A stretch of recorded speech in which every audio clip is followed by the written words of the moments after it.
कहते हैं prevention is better than cure, और किसी भी बीमारी के प्रति प्रिवेंट करने में या उसके प्रति सचेत होने के लिए बेहद ज़रूरी है जागरूकता। आज वर्ल्ड एड्स डे है और एड्स के प्रति जागरूकता बेहद ज़रूरी है ताकि उससे बचा जा सके। तो आज हम इसी पर बातचीत करने वाले हैं, जिसके लिए हमारे साथ खास मेहमान मौजूद हैं। आइए स्वागत करते हैं। हमारे साथ हैं doctor Atul Anand, senior chief medical officer, ART centre, RML hospital. आपका स्वागत है। साथ ही वेलकम करना चाहेंगे डॉक्टर UB दास का। नमस्कार, deputy director general National AIDS Control Organisation से। डॉक्टर अतुल, आपसे शुरू करेंगे। HIV और एड्स ये दो अलग चीज़ें हैं? जी बिल्कुल, ये भ्रांति लोगों में बहुत ज़्यादा है कि किसी को अगर HIV हुआ तो कहते हैं उसे एड्स हो गया, जबकि ऐसा नहीं है। HIV वायरस है जो आप समझ रहे हैं, और ये वायरस हमारे शरीर में 4 माध्यम जो हैं इसके थ्रू हमारे शरीर में एंटर करता है, और इंटर करने के बाद वो रेप्लिकेट करता है। तो जब तक HIV के साथ कोई और परेशानी नहीं होती है, कोई और डिजीज़, जो TB जैसे बीमारियां बहुत कॉमन है HIV में, तो जब तक वो नहीं आता तब तक हम उसे एड्स नहीं कहते हैं।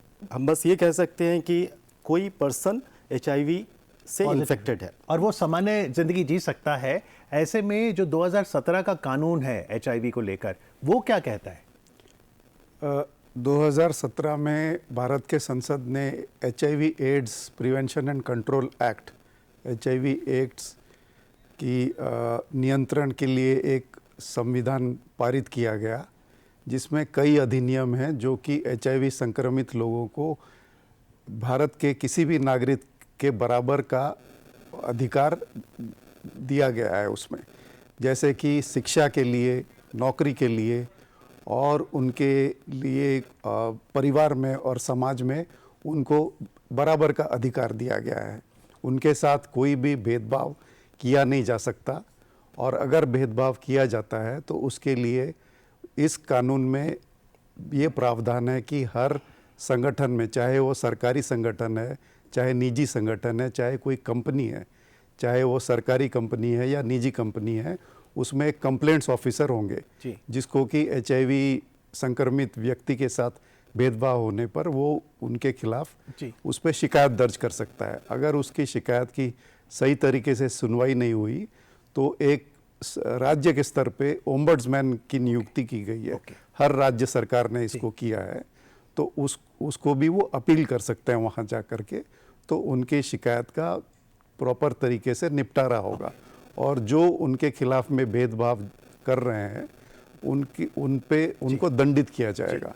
तो इसके लिए बहुत सख्त कानून बनाए गए हैं, और इसके चलते कई जो HIV संक्रमित लोग हैं वो आज की तारीख में एक नॉर्मल जीवन यापन कर सकते हैं। यानी कोई भेदभाव नहीं करना है हमें HIV पॉजिटिव जो हैं उनके साथ। यदि इस विषय पर आपके भी कोई सवाल हैं डॉक्टर UB दास से, डॉक्टर अतुल आनंद से, तो आप हमें फ़ोन कीजिए। हमारे स्टूडियो का नंबर है 011 दिल्ली का STD कोड, और नंबर है 23097532। 011 is our code and number is 23097532। Doctor दास, अगर बात करें एड्स को लेकर भारत में जो स्थिति है, तो क्या स्थिति दिखती है अभी के समय में? आज की तारीख में भारत का जो नेशनल जो एवरेज है, जो राष्ट्रीय स्तर पे जो प्रेवलेंस रेट है, वो 0.21% है। मतलब 0.21 लोग प्रति 1000 लोग में HIV से संक्रमित, ये आंकड़े हैं, सरकारी आंकड़े हैं, और जो कि विश्व के स्तर से बहुत कम है। आज भारत सरकार के कई तरीके के मुहिम की वजह से ये जो आंकड़े हैं ये बहुत इन मुहिम पर भी हम आपसे जानेंगे, लेकिन फिलहाल पहले कॉलर डॉक्टर प्रदीप हमारे साथ फोन लाइन पर हैं। हेलो, गुड मॉर्निंग, अपना प्रश्न पूछिए। हेलो जी। हाँ, मैं भोपाल से doctor Pradeep Sahu ji. Good morning. सबसे पहले तो wishing you all happy month of December. Thank you. Thank you, same to you. मैं डॉक्टर्स की टीम से कि एक पेशेंट में किन कंडीशंस में एलाइजा टेस्ट की जरूरत पड़ती है और किन कंडीशंस में बेसन ब्लॉटिंग टेस्ट की जरूरत पड़ती है, और दोनों टेस्ट में फर्क क्या है, और दोनों टेस्ट अलग अलग क्यों किए जाते हैं, और which one is confirmatory test? Doctor साहब जी, ये बड़ा अच्छा सवाल है। सबसे पहले यही शुरू होता है यहाँ से HIV टेस्टिंग से। तो जो HIV टेस्टिंग है उसके लिए पहले इन्फॉर्मेशन दूँ मैं कि जो ICTC सेंटर बने हुए हैं, integrated counselling and testing centre, पूरे भारत में बहुत सारे खुले हुए हैं। छोटे छोटे डिस्ट्रिक्ट लेवल पे खुले हुए हैं जहाँ की ये टेस्ट करा जा सकता है। और उसमें ये टेस्ट 3 मेथड से करा जाता है। एलाइजा टेस्ट कंफर्मेटरी टेस्ट होता है हमारा, जिससे हम कंफर्म करके बताते हैं कि ये पर्सन HIV पॉजिटिव है। ये ब्लड टेस्ट होते हैं? जी, ये ब्लड टेस्ट होता है और इससे हम इसी 3 तरीके से करने के बाद उसे हम लेबल कर सकते हैं कि ये पर्सन HIV वायरस से इन्फेक्टेड है। दूसरा जो P24 का इनका सवाल है डॉक्टर साहब का, वो P24 टेस्ट अर्ली डिटेक्शन के लिए होता है, लेकिन गवर्नमेंट ऑफ इंडिया ने इसे अडॉप्ट नहीं किया हुआ है। उसे प्राइवेट लैब में आप कहीं भी करा सकते हैं, वो भी कंफर्मेटरी टेस्ट कहते हैं। वो अर्ली टेस्ट डिटेक्शन के लिए हम कर सकते हैं उसको, एलाइजा टेस्ट। जी, आपने ICTC सेंटर की बात की। एक और सेंटर जो आता है जिसके आप जैसे RML में देख रहे हैं, ART सेंटर। तो डॉक्टर यूबी दास, ये ART सेंटर क्या है, कौन जा सकता है वहाँ? ART सेंटर में मुफ्त का HIV एड्स के लिए इलाज दिया जाता है, जो एंटी रेट्रोवायरल ड्रग्स, जो कि लेटेस्ट जो दवाइयाँ हैं, जो भारत सरकार HIV संक्रमित लोगों को आजीवन देती है। अच्छा। निशुल्क। अच्छा। बिना किसी चार्ज के ये मुफ्त में ये दवाई पूरी ज़िंदगी एक HIV संक्रमित व्यक्ति को भारत सरकार के द्वारा दी जाती है। और ये कोई भी ले सकता है जो कि HIV पॉजिटिव टेस्ट पे पाया जाता है। उसे टेस्ट एंड ट्रीट पॉलिसी के तहत जब ये एक्ट पारित हुआ, उसके बाद 2018 में केंद्र सरकार ने टेस्ट एंड ट्रीट पॉलिसी, मतलब कोई भी जो HIV से संक्रमित पाया गया उसे आजीवन ये इलाज निशुल्क दिया जाता जी, है। डॉक्टर साहब बनारस चलते हैं, जहाँ से विजय हैं फोन लाइन पर। Hello, hello, good morning. Hello. Hello ji, जी। नमस्कार, अपना सवाल पूछिए। अपना हेलो। सवाल पूछिए। जी, सवाल पूछिए प्लीज।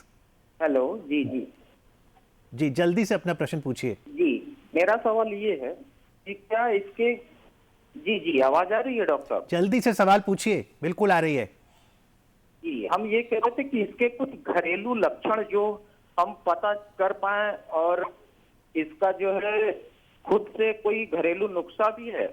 डॉक्टर अतुल। जी, ये जो HIV के लक्षण हैं मैं आपको बता दूं। आप अगर किसी को डायरिया हो रहा हो, दस्त हो रहा हो, तो वो दस्त बिना इलाज के ख़त्म ना हो रहा हो, उसमें इलाज की ज़रूरत पड़ी है, बहुत प्रोलॉन्ग्ड हो रहा हो, लंबा हो रहा हो, 10 दिन, 15 दिन, 1 महीना, वेट लॉस हो रहा हो, किसी के लिम्फ नोड्स जो गर्दन में होते हैं हमारे नोड्स, अगर वो स्वेलन हो रहे हो, उस सूजन हो रहा हो उसमें, तो ऐसे नोट्स में ये इंडिकेटर्स हैं। अगर आपको ऐसा कुछ भी होता है तो आप अपना HIV टेस्ट ज़रूर कराएं। तो डॉक्टर साहब, जब हम सामान्य रूप में ब्लड डोनेट करने जाते हैं, क्या तब भी HIV की टेस्टिंग होती है? जी, तब भी HIV की टेस्टिंग हर ब्लड बैंक में ब्लड लेने के पहले की जाती है। जी।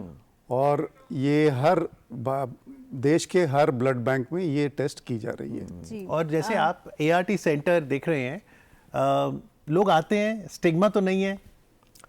ये अब अगर हम कह सकते हैं कि अब स्टिग्मा बहुत कम हो गया है। जो पहले था, लोग उसको बड़े हेर नज़र से देखते थे, जबकि वो पर्सन इतना बीमार है। और ART सेंटर में आपको बताऊं, सिर्फ ARV ड्रग ही नहीं देता, उसमें अपॉर्चुनिस्टिक इन्फेक्शन जो होने वाले अलग अलग बीमारी हैं, उनको भी देखता है, उनका भी केयर करता है। जो किसी को कोई परेशानी हो रहा है, वो वहाँ पे आकर डिस्कस कर सकता है, बातें कर सकता है उस बारे में। दूसरा मैं आपको बताऊं, लोग काफ़ी दिनों से अब ART खा रहे हैं। इंडियन प्रोग्राम ये बहुत पुराना हो गया जी। अब ये लोग यहाँ पे 20 साल से 22 साल से दवाइयाँ खा रहे हैं। अब उनका एज भी ज़्यादा हो रहा है, तो एक पीरियोडिक टेस्ट के ऊपर चल रहे हैं। किसी को HIV से तो कुछ नहीं हो रहा वो, क्योंकि वो कंट्रोल्ड है। इंडियन गवर्नमेंट ने अडॉप्ट कर लिया, वायरोलॉजिकल सपरेशन है सबका। वायरोलॉजिकल सपरेशन है तो वो बीमारी कहीं बढ़ नहीं रहा, वो नॉर्मल, जैसे लोगों को शुगर की बीमारी हो जाती है, डायबिटीज़ जिसको कहते हैं, उसके तरह वो जिंदगी भर दवाई से खाना पड़ता है, वैसे ही ये दवाई खा रहा है और वो कंट्रोल्ड है डिजीज। उससे हम दूसरी बीमारियों के लिए भी वहाँ पे ट्रीटमेंट करते हैं। जी। डॉक्टर दास, अगर सावधानियों की बात करें तो किस तरीके की सावधानियां बरतने की ज़रूरत है ताकि वो HIV तक भी नौबत ना आए? पहली बात तो ये है कि जो असुरक्षित यौन संबंध होते हैं, तो इसमें जो IC जो जागरूकता का एक कंपोनेंट है इस प्रोग्राम में, जो national AIDS and STD control programme, राष्ट्रीय एड्स और यौन संबंधित रोगों की रोकथाम और नियंत्रण कार्यक्रम है। तो इसमें जो जागरूकता के लिए कई सारे ऐसी एक्टिविटीज़ की जाती हैं जिसमें कि ये समझाया जाता है लोगों की असुरक्षित यौन संबंध आप ना करें, आप जो है कंडोम का इस्तेमाल किए करें। अगर आपको ये लगता है कि आपको किसी व्यक्ति के साथ यौन संबंध के बाद किसी तरह का खतरा है तो आप अपना टेस्ट भी जांच भी करा सकते हैं। तो इस पे कई मुहिम चलाई जाती है केंद्र सरकार की तरफ से और राज्य सरकारों की तरफ से, और लोकल लैंग्वेजेस में भी ये की जाती है। जी, और इसी विषय पर एक फिल्म भी बनी थी, सिला समयंगिल, जो कि तमिल फिल्म है और बहुत ही अच्छी फिल्म है, जो कि बात करती है कि कैसे HIV एड्स से जुड़ा स्टिग्मा हम दूर करें। फिलहाल एक कॉलर है फोन लाइन पर। हेलो। हाँ हेलो। हाँ, हेलो नमस्कार सर, नमस्कार सर जी। अपना सवाल पूछिए। जी, मैं कोलकाता से बोल रहा हूँ, मेरा नाम मोहम्मद खालिक है। जी। मेरा सवाल सर से ये है कि ये HIV जो वायरस है ये एक्चुअली शरीर के अंदर प्रोडक्शन होता है या शरीर से बाहर से होता है? मतलब इन्वायरमेंट में प्रोड्यूस हुआ फिर वो हमारे अंदर आ जाता है? जी, डॉक्टर अतुल। जी, HIV वायरस हमारे शरीर में जो 4 मुख्य कारण हैं, एक असुरक्षित यौन संबंध, कंटामिनेटेड ब्लड ट्रांसफ्यूज़न, जो आपको खून चढ़ा गया उसमें अगर कहीं कंटामिनेशन है उसमें, उससे हो सकता है। Mother to child vertical transmission जिसे कहते हैं, और प्रसव के दौरान बच्चों में आता है। और निडल जो होते हैं, सिरिंजेज जो होते हैं, जो इन्फेक्टेड आपके ऊपर इस्तेमाल कर दिया गया, तो ऐसी चीज़ों से HIV हो सकता है। जो HIV हुआ वो आपके अंदर ही है, ये बाई एयर ट्रांसमिट नहीं होता। अच्छा। छूने से नहीं होता, गले मिलने से नहीं होता, एक साथ खाना खाने से नहीं होता। तो ये बड़ी ज़रूरी चीज़ है लोगों को, ये अच्छा सवाल है इनका कि ये भ्रांति दूर हो लोगों में, और अपने साथ एक साथ जो HIV एक्ट लेके आया गया वो इसी कारण लेके आया कि लोगों में बहुत ज़्यादा स्टिग्मा था इसको लेके। आजकल जैसे टैटू का बड़ा ट्रेंड चला हुआ है, लोग टैटू बनवाने के लिए जाते हैं और हर गली नुक्कड़ में कोई ना कोई टैटू पार्लर खुला हुआ है। तो क्या टैटू की वो जो नीडल्स हैं, जो उनके इक्विपमेंट्स है, उससे भी हो सकता है? बिल्कुल, जो टैटूज़ होते हैं ना, उसमें बहुत सारे हमारे पास ऐसे पेशेंट होते हैं जिनको टैटूज़ से वो पॉजिटिविटी के अपनी बारे में बात बताते हैं कि मैंने टैटू बनवाया उसके बाद मैं पॉजिटिव हो गया। तो जो इन्फेक्टेड निडल अगर इस्तेमाल कर दिया गया तो उससे हो सकता है। लेकिन मैं आपको बताऊं, HIV से ज़्यादा संक्रमण का चांसेस होता है हेपेटाइटिस B और C, वो ज़्यादा डेंजरस है। तो आपको हमेशा टेक केयर करना चाहिए। पर जैसे डॉक्टर साहब, हेपेटाइटिस B की तो अब वैक्सीन है और वो 3 डोज की वैक्सीन लगवा के हम बच सकते हैं। क्या HIV से भी हम बच सकते हैं? वैक्सीन है क्या? अभी तक तो ऐसा कुछ नहीं है, और लेकिन पूरी दुनिया इसके पीछे लगी है, क्योंकि ये दुनिया के लिए बहुत बड़ा बर्डन है जो सारी गवर्नमेंट उठा रही हैं। भारत सरकार इसके लिए विशेष कार्यरत है। सो बाय 2030 जैसा कहा गया है कि ये एंड एपिडेमिक होगा। सो और इसके पीछे बहुत सारे काम चल रहे हैं, आने वाले टाइम में शायद आ जाए। आज एक खबर भी थी डॉक्टर साहब अखबार में कि HIV संक्रमित जो हैं उन्हें मंकी पॉक्स का खतरा भी हो सकता है। तो मंकी पॉक्स क्या है? मंकी पॉक्स एक तरह का वायरस है जो कि मंकीज़ या जानवरों से इंसानों में आया था। ये अफ्रीका में शुरू हुआ था और इसके कुछ केसेस पिछले साल स्पेन और यूरोपियन कंट्रीज़ में पाए गए थे। हिंदुस्तान में इस साल 27 केस डिक्लेयर हुए हैं पॉजिटिव मंकी पॉक्स का। उनमें से कुछ लोग जो हैं वो बाहर से, विदेश से आए हुए थे, और कुछ लोगों के असुरक्षित यौन संबंध थे। तो 27 ऐसे केस जो है भारत में पाए गए हैं। लेकिन इससे डरने की कोई ज़रूरत नहीं है कि उनको भी यही हम प्रचार प्रसार करते हैं कि आप सुरक्षित यौन संबंध रखिए। अगर आपको किसी तरह का खतरा महसूस होता है तो आप अपनी जांच कराइए, तो आप इससे बचाव किया जा सकता है। इससे डरने की कोई आवश्यकता नहीं है। एक और कॉलर हमारे साथ जुड़ गए हैं, कॉल ले लेते हैं। हेलो जी, जो नई जनरेशन है उसको यौन संबंधों की जानकारी कैसे दे? मतलब जैसे हमारे खुद के बच्चे हैं, उनको नई जनरेशन है, उसको यौन संबंधों की जानकारी कैसे दें, किस प्रकार जागरूक करें? डॉक्टर अतुल, सेक्स एजुकेशन की बात बहुत हो रही है स्कूल कॉलेज में, कैसे वो मैसेजेस पहुंचाएं? देखिए, ये कम्युनिटी बेस्ड बहुत सारे प्रोग्राम्स होते हैं जहाँ पे ये दिया जाता है। स्कूलों में इसके बारे में जानकारी दी जा रही है। अगर कोई और शंका है तो आप ICTC जो बताया मैंने, वहाँ आप जा सकते हैं, जहाँ सलाह देने वाले काउंसलर्स बैठे हुए हैं, आप उनसे डिस्कस कर सकते हैं सेक्सुअली ट्रांसमिटेड डिजीज़ के बारे में, उनसे बातें कर सकते हैं, वो आपको हर चीज़ विस्तार में बताएंगे। एक और जरिया डॉक्टर दास, 1097-1097 इस टोल फ्री हेल्पलाइन नंबर पे कॉल कर सकते हैं। जी, ये टोल फ्री नंबर है केंद्र सरकार का, और इस पे फ़ोन करके देश के किसी भी कोने से आप एड्स और HIV के बारे में पूरी जानकारी, उसके लिए क्या क्या सुविधाएं उपलब्ध हैं, कहाँ जांच होती है, कहाँ दवाइयाँ दी जाती हैं, और दूसरे जो HIV संक्रमित लोगों के लिए जो राइट्स हैं या उनकी जो ग्रीवांसेस हैं, उनकी शिकायतें किस तरह दर्ज की जाएंगी और किस तरह क्या सुविधा उनको प्राप्त हो सकती है, वो उसकी जानकारी 1097 पे मिलती है। डॉक्टर अतुल, गर्भवती महिलाओं की अगर बात करें, ऐसा कहते हैं कि अगर कोई HIV पॉजिटिव है लेडी, उससे उसके बच्चे को ट्रांसफ़र हो सकती है ये जो वायरस है, तो क्या बचाया जा सकता है उस बच्चे को? क्या कोई प्रिवेंटिव मेजर है? जी बिल्कुल। और देखिए, जितनी गर्भवती महिलाएं हैं उन सबको अपना HIV टेस्ट ज़रूर कराते हैं। जो भी डॉक्टर हैं इसके लिए प्रशिक्षित हैं कि उन्हें HIV टेस्ट पहले कराना है। हम HIV के बारे में जितना जल्दी जान पाएंगे, जितना जल्दी ट्रीटमेंट स्टार्ट कर पाएंगे, वायरस का सप्रेशन उतना जल्दी होगा। जो भी पर्सन, जो भी मदर वायरोलॉजिकली सप्रेस्ड है, जिनका वायरस सप्रेस्ड है, उनमें ट्रांसमिशन के रेट नहीं है। आज जो नया डेटा निकल रहा है वो यही बता रहा है कि mother to child vertical transmission अब लगभग 0।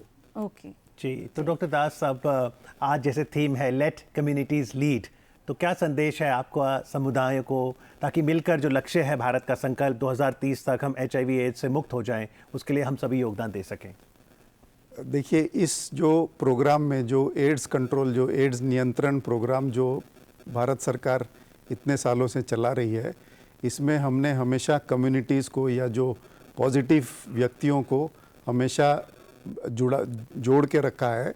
जैसे मैं उदाहरण के तौर पे कहूँ कि जो गांव के स्तर पे या जो ज़िले के स्तर पे या ज़िले के नीचे के स्तर पे जो भी उनके जो समुदाय, जो कम्युनिटी बेस्ड ऑर्गेनाइजेशन हम कहते हैं, उनमें HIV पॉजिटिव लोगों को हमेशा उनसे सलाह ली जाती है, उनसे बात की जाती है, और जो भी पॉलिसीज़ वो बनाई जाती हैं राज्य के स्तर से लेके केंद्र के स्तर पे, उसमें हमेशा HIV पॉजिटिव लोगों की राय ली जाती है, उनको मीटिंग्स में बुलाया जाता है और उनके सुझाव और सलाह को ले करके हम पॉलिसीज़ बनाते हैं। तो और ये बहुत एक अच्छी मुहिम है, और ये सबसे बड़ी मुहिम है। 1500 से ज़्यादा कम्युनिटी बेस्ड ऑर्गेनाइजेशंस भारत में हैं, जिनकी की सुझाव और सलाह के बेसिस पे ये प्रोग्राम को चलाया जा रहा है। डॉक्टर अतुल, आपकी तरफ से कोई सुझाव व्यूअर्स को? आपको जरा भी शंका हो किसी को भी, वो अपना HIV टेस्ट कराएं। किसी भी तरह की कोई बात करनी हो 1097 पे बात करें, अपनी समस्या का समाधान करें। जो पॉजिटिव हैं उनको अगर कोई ग्रीवेंसेस है, कोई प्रॉब्लम है, तो अपनी शिकायत दर्ज कराएं। जी, आज कार्यक्रम में आके HIV एड्स पर हमें जागृत करने के लिए डॉक्टर यूबी दास आपका, डॉक्टर अतुल आनंद आपका बहुत बहुत आभार। Thank you very much. Thank you.